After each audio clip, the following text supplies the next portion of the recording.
내 나이 이제 77입니다. 이 나이에 뭐 그리 바라는 게 있겠어요. 그저 평범하게 조용하게 자식들 얼굴 보며 살아가는 게 제 노후의 전부였어요. 내 인생이 대단한 건 아니었어요. 20살엔 사랑에 빠졌고 30살엔 아이 셋을 낳아 기르느라 하루하루가 전쟁 같았죠. 남편은 일찍 세상을 떴고 그때부터 내 인생은 오직 아이들을 위한 인생이었습니다.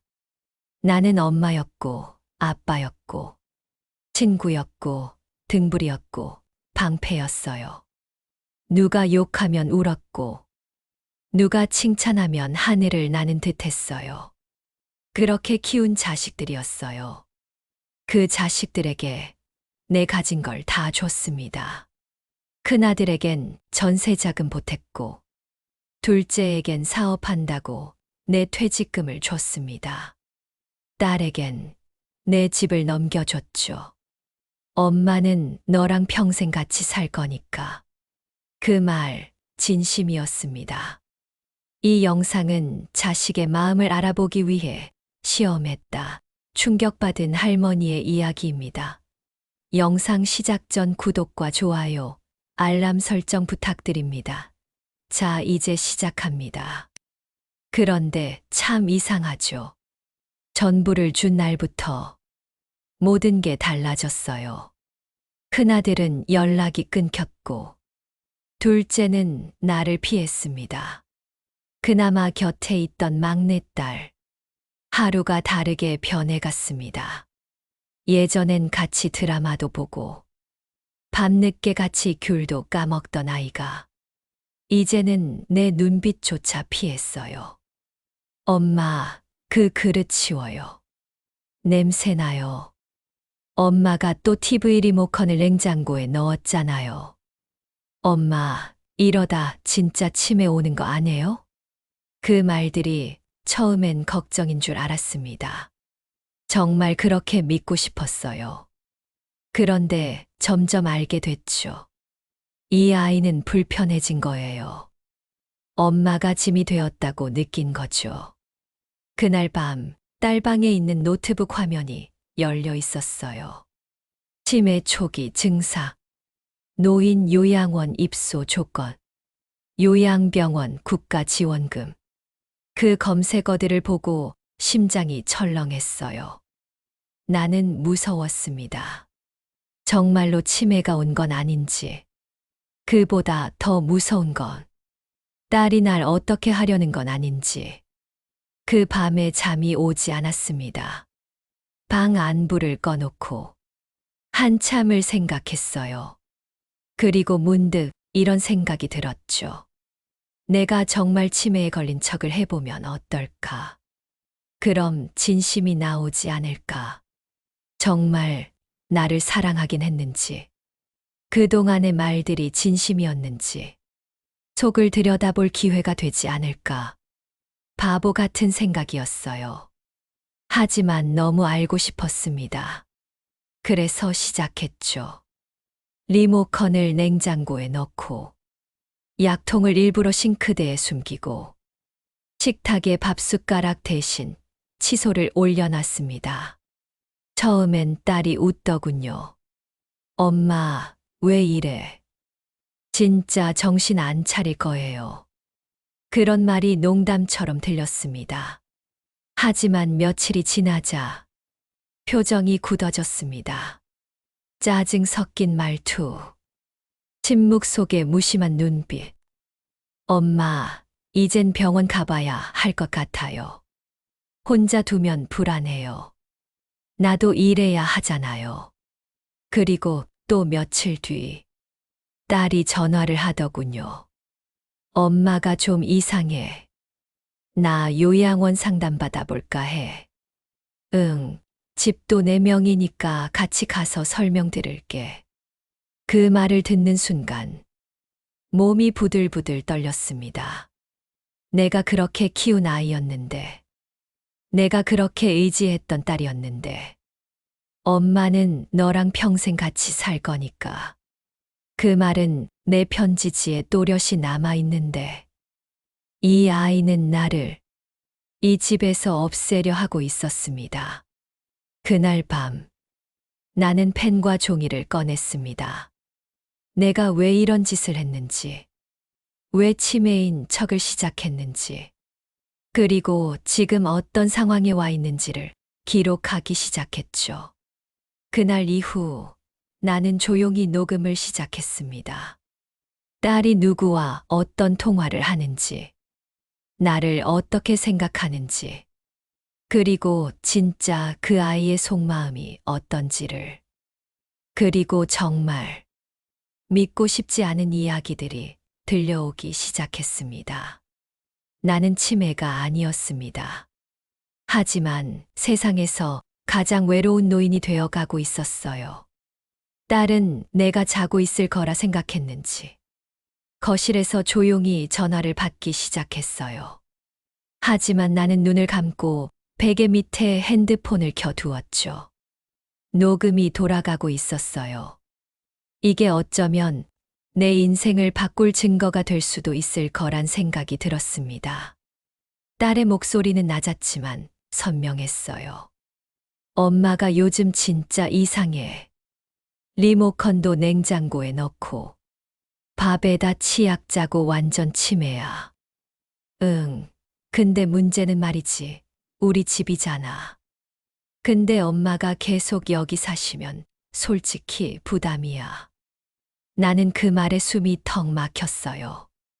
우리 집이잖아? 분명 내 집이었는데. 나는 딸의 명의로 돌려준 거였고. 그게 내 전 재산이었는데. 이젠 그 우리 집에서 나를 내쫓을 생각을 하고 있더군요. 딸은 이어서 말했습니다. 입소 조건 알아봤어. 국가 지원 받으려면 치매 진단 받아야 되거든. 응응, 그거 받아오면 요양원도 가능하고 시설비 지원도 가능해.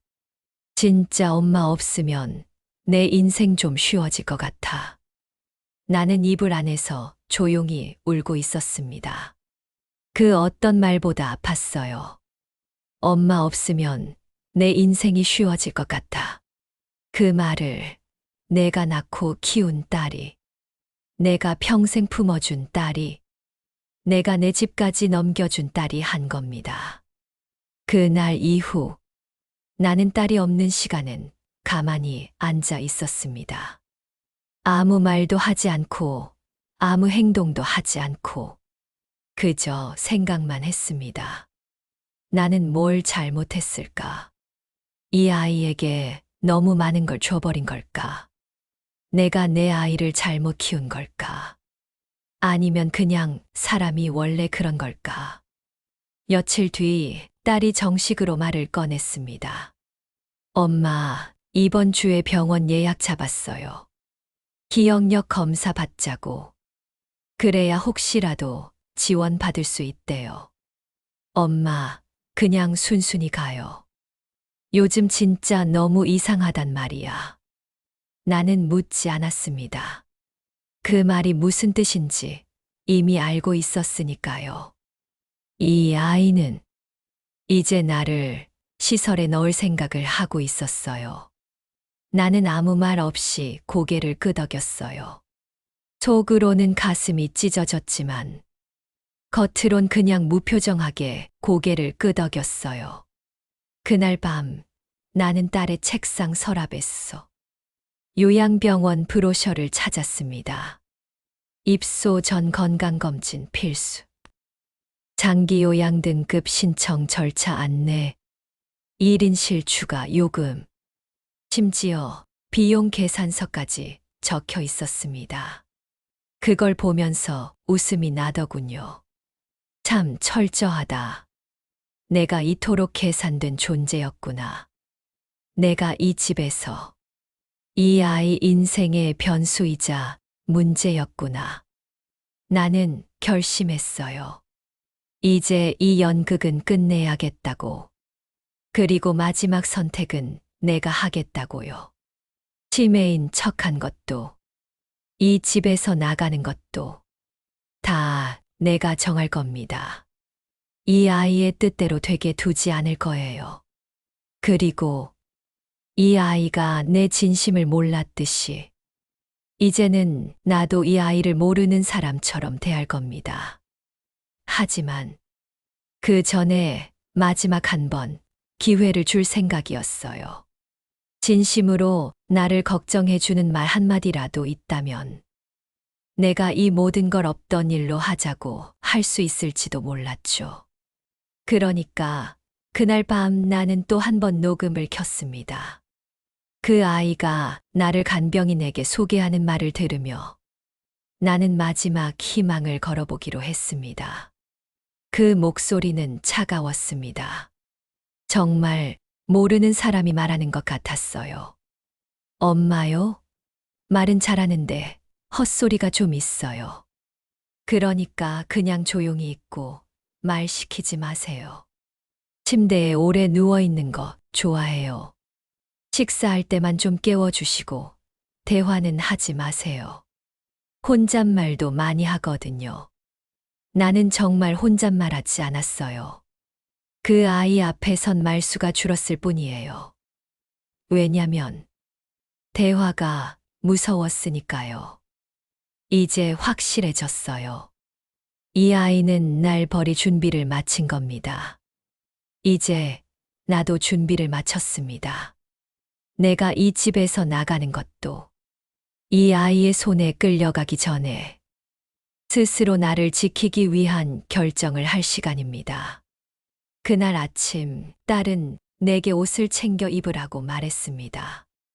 오늘은 병원 가는 날이래요. 정신과 예약을 해뒀고 그곳에서 기억력 검사를 받자고 했습니다. 엄마, 말은 잘해도 행동이 좀 이상해. 검사는 받아보는 게 좋잖아. 그 말이 꼭 마지막 통보처럼 들렸습니다. 나는 고개를 끄덕였습니다. 그래, 다녀오자. 표정 하나 바꾸지 않았습니다. 하지만 딸이 씻으러 들어간 사이 나는 작게 적어둔 메모지를 손에 쥐고 나섰습니다. 택시를 불렀고 딸 몰래 향한 곳은 병원이 아닌 동네에 새로 생긴 법률사무소였습니다. 젊은 변호사가 앉아 있더군요. 나는 떨리는 손으로 준비한 녹음 파일과 종이를 꺼내 보여줬습니다. 내가 겪은 일, 자식들에게 어떤 식으로 재산을 넘겼는지, 그리고 그 뒤에 어떤 일들이 벌어졌는지를 조용히 이야기했습니다. 처음엔 의심하듯 바라보던 변호사의 얼굴이 점점 굳어졌습니다. 어르신, 이거 그냥 넘어갈 일이 아닙니다. 딸이 집을 넘겨받고 나서 요양원 강제 입소를 시도한 거라면 정신적 학대에 해당할 수 있어요. 나는 머뭇거리며 물었습니다. 내가 줬잖아요. 내 손으로. 이제 와서 돌려달라고 할 수 있어요? 변호사는 조용히 고개를 끄덕였습니다. 만약 그 당시 어르신이 충분히 사려 깊은 판단을 할 수 없었다면 그 계약은 무효가 될 수 있습니다. 그리고 지금이라도 유언장을 새로 작성해 두셔야 해요. 그 아이가 앞으로 뭘 더 할지 모릅니다. 나는 그 말을 들으며 숨겨왔던 두려움을 조금씩 꺼내놓을 수 있었습니다. 내가 치매인 척을 했어요. 한 번이라도 진심을 보고 싶어서. 근데 아무도 날 걱정하지 않더군요. 변호사는 내 말에 안타깝게 웃었습니다. 어르신, 이제부터는 누가 어르신을 위해 움직이게 될 거예요. 이제는 어르신 차례입니다. 그렇게 나는 진단서 없이 요양병원에 끌려가기 전에 내 인생을 지킬 준비를 마쳤습니다. 변호사와 함께 작성한 문서에는 내가 원할 경우 딸의 명의로 되어 있는 집을 법적으로 다시 돌려받을 수 있는 절차가 포함됐습니다. 또한 그동안의 정신적 학대와 강제 입소 시도에 대해 정식으로 문제 제기할 수 있는 경고장을 준비해 주었어요. 그 종이를 손에 쥔 순간 나는 느꼈습니다. 이제 더는 나는 약자가 아니라는 걸요. 내가 그동안 참고 견디고 그저 속으로 울던 이유는 내가 나약해서가 아니라 그래도 한 번은 믿고 싶어서였습니다. 하지만 이젠 다릅니다. 믿음을 팔아버린 사람에게 나는 더 이상 아무것도 줄 수 없습니다. 그리고 돌아오는 길, 나는 택시 안에서 그 녹음 파일을 다시 들었습니다. 엄마 없으면 내 인생이 편할 것 같아. 이제 진짜 좀 보내버렸으면 좋겠어. 이 집도 내 거니까 방 정리 좀 시켜야겠다. 그 말들이 이제는 아프지 않았습니다. 오히려 고맙게 느껴졌습니다. 그 말들이 있었기에 나는 내가 살아야겠다고, 다시 시작해야겠다고 결심할 수 있었으니까요. 집에 도착했을 때 딸은 이미 병원 가자며 문 앞에 서 있었습니다. 나는 조용히 웃었습니다. 그리고 말했죠. 미안한데 병원은 안 가. 그리고 너랑 나랑 할 얘기가 좀 있어. 딸은 그 말에 고개를 갸웃하더군요. 왜요? 또 무슨 헛소리 하려고 그래요? 나는 가방에서 봉투를 꺼내 들었습니다. 그리고 천천히 그녀의 눈앞에 내밀었습니다. 이건 내가 나한테 한 짓에 대한 정식 통보야. 이제부터 우리 관계는 법이 지켜줄 거야. 딸의 얼굴이 하얗게 질려갔습니다. 말없이 서류를 들여다보다가 고개를 떨구더군요. 그 순간 나는 느꼈습니다. 나는 절대 무너지지 않았다고. 나는 다시 나 자신을 지켰다고요. 그날 오후, 딸은 처음 보는 얼굴을 하고 내 앞에 앉았습니다. 마치 아무 일도 없었던 것처럼 눈을 동그랗게 뜨고 말하더군요. 엄마, 이거 무슨 오해인 것 같아. 나 그런 뜻 아니었어. 엄마가 요즘 자꾸 이상하게 행동하니까 내가 걱정돼서 그랬지. 그 말에 나는 한참을 말없이 고개만 끄덕였습니다. 한마디도 하지 않았습니다. 내 눈을 들여다보던 딸은 뭔가 불안했는지 손끝을 만지작거리기 시작했습니다. 엄마, 미안해. 내가 좀 예민했나 봐. 사실 요즘 회사도 힘들고 엄마한테 짜증낸 것도 미안하고. 나는 그 말을 들으면서도 고개를 끄덕이기만 했습니다. 예전의 나였다면 그 말을 듣고 눈물 흘리며 껴안았겠죠. 그래, 우리 딸이니까 힘들었겠지. 이해해주자. 하지만 이젠 아니었습니다. 그 말들이 전부 자신을 보호하려는 습관적 변명이라는 걸 나는 이제 너무 잘 알고 있었습니다. 며칠 후, 딸은 나를 위해 식탁에 음식을 차렸습니다. 오랜만에 미소를 지으며 따뜻한 국을 내어주더군요. 엄마, 나 오늘 반찬도 만들었어. 된장찌개 좋아하잖아. 그 미소가 어찌나 낯설던지. 내 눈에는 마치 연극을 보는 것 같았습니다.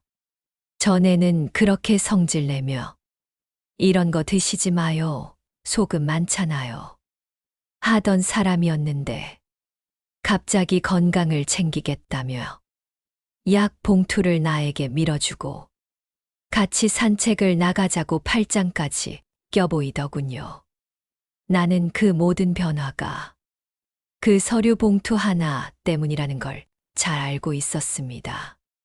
내가 보여준 법률사무소의 내용 증명, 재산 반환 절차 안내서, 정신적 학대 진술 녹취문, 그 서류가 없었더라면 이 아이는 나를 진작에 요양원으로 밀어 넣었겠죠. 그리고 이 집에 자기 친구들이나 남자친구를 불러들여 내 집이니까 하며 살았겠죠. 나는 그걸 알고 있기에 더 이상 속을 수 없었습니다. 딸의 미소가 가짜라는 걸 알면서도 나는 그냥 묵묵히 그 식사를 함께 했습니다. 된장찌개를 한 숟가락 떠먹고는 아무 말 없이 내려놨습니다. 딸은 나를 살피며 물었습니다. 엄마, 맛없어? 아니야. 맛있네. 그럼 왜 안 드셔? 배가 고프지 않아서. 그 짧은 대화 속에 우린 서로의 마음을 확인하고 있었습니다. 딸은 내게 잘해주는 척하면서 계속 내 눈치를 받고 나는 더 이상 그 눈빛에서 사랑을 기대하지 않기로 했습니다. 딸은 점점 더 착한 딸인 척을 하기 시작했습니다. 청소를 도맡았고 내 빨래를 개어줬고 심지어 침대 시트까지 바꿔주더군요. 그리고 어느 날 그녀는 조심스레 말을 꺼냈습니다. 엄마, 그 서류 말인데 그거 좀 없던 일로 하면 안 될까? 내가 앞으로 진짜 잘할게. 엄마도 그냥 집에서 평생 편하게 살게 해줄게. 나는 그 말을 들으며 작은 미소를 지었습니다. 그게 진심이었으면 참 좋았겠다. 하지만 그 진심, 왜 그 봉투를 보여주기 전엔 안 나왔을까? 딸은 입을 꾹 다물었습니다. 나는 다시 말했습니다. 난 내가 착해서 집을 준 게 아니었어. 그냥 사랑하니까 준 거였지. 근데 넌 그걸 이용했잖아. 그런 사람한테 이젠 아무것도 주고 싶지 않아. 딸은 아무 말도 하지 못했습니다. 그날 밤 나는 그 녹음 파일들을 USB에 담아 변호사에게 보냈습니다. 그리고 그에게 부탁했죠. 이제 절차를 진행해 주세요. 이 집, 내 이름으로 다시 돌아와야 합니다. 나는 나 자신을 위해 이 싸움을 시작했으니까요. 집 앞에 택배처럼 도착한 봉투 하나. 법원에서 발송된 공식 문서였습니다. 이 집의 소유권, 이전 등기 말소와 내 명의로의 회복을 명하는 명령서였죠. 그 종이를 받는 순간 나는 조용히 눈을 감았습니다. 이 집은 이제 다시 내 것입니다. 딸의 이름을 지우고 나의 인생을 다시 새기기 위한 첫걸음이었죠. 며칠 후 변호사의 연락을 받은 딸은 문을 열자마자 고래고래 소리를 질렀습니다. 엄마, 이게 뭐야? 왜 나 몰래 이런 걸 해? 어떻게 엄마가 나한테 이럴 수 있어? 나는 아무 말 없이 소파에 앉아 있었습니다. 차분한 손으로 커피를 마시며 딸을 바라봤죠. 엄마, 지금 이게 정상이라고 생각해. 내가 얼마나 엄마랑 같이 살아줬는데. 이제 와서 이 집을 뺏어가. 엄마, 진짜 못됐어. 못됐다고요? 그 말이 나오는 순간 나는 웃음이 나왔습니다. 나는 조용히 잔을 내려놓고 말했습니다. 내가 이 집에 산 게 같이 살아준 거였니? 난 너랑 함께 산 줄 알았는데. 딸은 얼굴이 빨개지더니 내 방으로 뛰쳐들어가 문을 쾅 닫아버렸습니다. 그날 저녁 전화가 걸려왔습니다. 큰아들이었어요. 엄마, 무슨 일 있었어요? 누나가 연락 와서는 엄마가 정신 이상해서 재산을 뺏었다는데 나는 천천히 말했죠. 네, 누나가 한 일. 내가 다 녹음해서 증거로 냈다. 그리고 법원이 판결한 거야. 아니, 엄마가 그럴 줄은 몰랐네요. 엄마, 원래 그런 분 아니잖아요. 그런 분, 내가 어떤 분인지는 너희가 판단할 자격이 없어. 넌 마지막으로 전화한 게 언제였니? 큰아들은 말을 잇지 못했습니다. 다음 날엔 둘째가 왔습니다. 나를 보자마자 대뜸 묻더군요. 엄마, 집 뺏은 거 진짜예요? 누나가 아예 이혼까지 하게 생겼다고 소리 지르고 있어요. 나는 웃으며 물었죠. 그래. 네가 결혼할 때 준 돈 기억하니? 사업한다고 줄 때 엄마가 해줄 수 있는 마지막이야 했던 말 기억해. 기억하죠. 그땐 정말 감사했어요. 그래. 그럼 고마운 마음으로 잠자코 살아. 지금 그걸 되돌려달란 말은 안 하잖니. 둘째는 말없이 고개를 숙였습니다. 그러곤 조용히 집을 나갔습니다. 그 애는 그래도 속이 조금은 따뜻한 아이였습니다. 하지만 딸은 달랐습니다. 며칠 후 짐을 꾸리기 시작했습니다. 욕설을 섞어가며 옷을 내동댕이 치고 서랍을 쾅쾅 닫으며 소리쳤습니다. 다시는 엄마 안 봐. 끝까지 이렇게 굴 거야? 내가 뭘 얼마나 잘못했는데. 이 집이 다 엄마 거야? 내가 청소하고 설거지하고 간병하고 다 내가 했잖아. 나는 조용히 말했습니다. 넌 엄마가 아니라 집을 간병했던 거야. 엄마가 아팠을 때 너는 걱정해 주지 않았어. 그저 내가 얼마나 불편한지 그 얘기만 했지. 그래서 난 너한테서 엄마라는 이름을 지웠어. 딸은 말없이 날 바라보다 갑자기 고개를 돌리고 말았습니다. 됐어. 당신도 나한텐 엄마 아니야. 그 말이 끝나고 문이 닫히는 소리가 들렸습니다. 딸은 떠났고 집엔 다시 조용함이 찾아왔습니다. 그날 밤 불 꺼진 거실에 앉아 창밖을 바라봤습니다. 비가 오더군요. 창틀에 부딪히는 소리 속에서 나는 내 마음의 소리를 들었습니다. 잘했다. 이제야 숨 쉴 수 있다. 이제야 나를 지킨 거야. 하지만 그 말에 섞여 또 다른 소리도 들렸습니다. 그래도 딸인데, 그래도 가족인데, 그 마음을 누르며 나는 조용히 혼잣말을 했습니다. 사랑은 나 혼자 했던 거였구나. 미련도 나 혼자 남았던 거였고, 이제 나는 그 모든 감정을 묻기로 했습니다. 법적으로도 감정적으로도 나는 딸과 자식들과 단절했습니다. 이제 나는 나를 위해 살아갈 겁니다. 어떤 눈치도 보지 않고 어떤 의무감도 없이 이 집에서 조용히 꽃을 가꾸며 새벽에 음악을 들으며 내가 하고 싶은 대로 하루하루를 살아갈 겁니다. 다 주고 나면 돌아오는 건 사랑이 아니라 욕심이었다는 걸 나는 이제야 깨달았습니다. 하지만 늦지 않았습니다. 나는 아직 나를 되찾을 시간이 남아 있으니까요.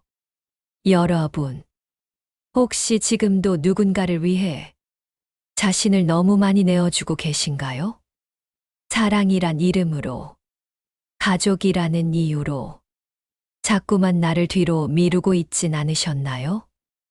이 사연처럼 때로는 너무 늦기 전에 나를 지키는 결단이 필요할지도 모릅니다. 누군가의 엄마로, 누군가의 아버지로, 혹은 누군가의 보호자였던 이름들 말고, 이제는 그 누구도 아닌 나 자신으로 살아가야 할 시간입니다. 이 이야기가 당신의 마음에도 작은 용기 하나 놓아드릴 수 있기를 바랍니다. 들어주셔서 감사합니다. 좋아요와 구독, 알림 설정까지 부탁드릴게요. 다음 영상에서 또 뵙겠습니다. 당신의 인생, 지금부터가 진짜입니다.